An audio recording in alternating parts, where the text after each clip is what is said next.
நாகலூர் வள்ளி தேவசேனா சமேத சுப்பிரமணிய சுவாமி மற்றும் பரிவார மூர்த்திகள் நூதன ஆலய அஷ்டபந்தன மகா கும்பாபிஷேகம் திரளான பக்தர்கள் கலந்து கொண்டு சாமி தரிசனம்.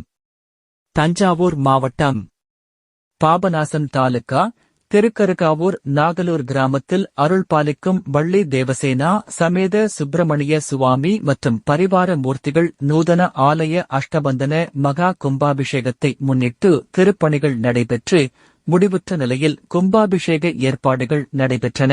அதனைத் தொடர்ந்து கணபதி ஹோமம், மகாலட்சுமி ஹோமம், நவக்கிரக ஹோமம் உள்பட பூர்வாங்க பூஜைகள் உள்பட யாகசாலை பூஜைகளும் மேள தாளங்கள் வேத மந்திரங்கள் முழங்க ஆலயத்தின் கோபுர கலசத்திற்கு புனித நீர் ஊற்றப்பட்டு மகா கும்பாபிஷேகம் நடைபெற்று மகா தீபாராதனை காண்பிக்கப்பட்டது. தொடர்ந்து பக்தர்களுக்கு பிரசாதம் வழங்கப்பட்டது. கும்பாபிஷேக நிகழ்ச்சியில் ஏராளமான கிராம மக்கள் பங்கேற்று சாமி தரிசனம் செய்தனர். கும்பாபிஷேக நிகழ்ச்சிக்கான ஏற்பாடுகளை ஆலய நிர்வாகிகள் செய்திருந்தனர்.